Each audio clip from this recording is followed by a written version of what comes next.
देखिए, अमेरिका जो था उस समय पाकिस्तान का साथ देता था इंडिया के खिलाफ, तो भारत ने भी सोचा कि क्यों ना हम अमेरिका को भी जलाएं, थोड़ा सा हमारे ऊपर सातवां बेड़ा मारने आया था, परमाणु बम मारने आया था। तो उस समय इंदिरा गांधी जो थी फिदेल कास्त्रो से मिलने भारत से क्यूबा की राजधानी हवाना पहुंच गई। उस समय नॉन एलाइजिंग मूवमेंट का अध्यक्ष हुआ करता था हवाना यानी क्यूबा, वो भारत को अध्यक्षता सौंपा। नॉन एलाइजिंग मूवमेंट मतलब हम किसी भी संगठन में नहीं है, ना अमेरिका के फेवर में है ना हम रूस के फेवर में है, हम किसी भी गुट में नहीं है, उसे हम गुट निरपेक्ष या नॉन एलाइजिंग कहा गया। उसी को हम तीसरी दुनिया भी कहते हैं। पहली दुनिया अमेरिका और उसके समर्थन वाले देश, दूसरी दुनिया रूस और उसके समर्थन वाले देश, और तीसरी दुनिया गुट निरपेक्ष को कहा गया जो किसी के फेवर में नहीं थे। ये ज्यादातर विकासशील देश थे जिसे ग्लोबल साउथ कहा जाता था। उस समय ग्लोबल नॉर्थ जो थे वो सब विकसित देश थे और ग्लोबल साउथ में वो कोई भी देश विकसित नहीं था। तो ये तीनों एक ही के लिए यूज होता था। अब इंडिया उसको जलाने के लिए कहां पहुंच गए? क्यूबा में। हालांकि हम सब कहीं ना कहीं भले कहने के लिए नॉन एलाइजिंग के थे, लेकिन गौर कीजिए क्यूबा नॉन एलाइजिंग का अध्यक्ष है लेकिन अंदर से रूस के फेवर में है, उसको परमाणु बम लगाने को जगह दिया है।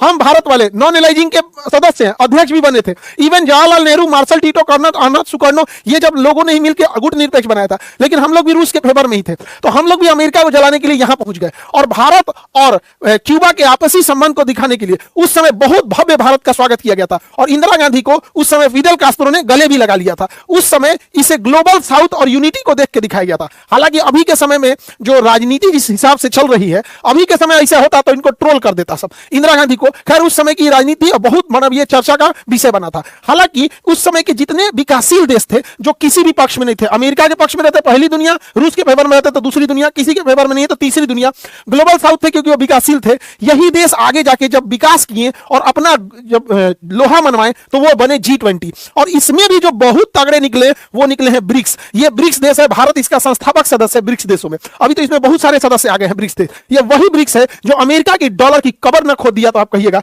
अमेरिका की डॉलर की मोनोपोली अगर कोई खत्म करेगा तो ब्रिक्स देश और ये G20 जो आज से 25 साल 30 साल पहले कभी विकासशील देश तो कभी तीसरी दुनिया, कभी ग्लोबल साउथ तो कभी नॉन एलाइजिंग कहे जाते थे। वक्त वक्त की बात है, अमेरिका देखेगा कि ब्रिक्स की ताकत क्या होती है।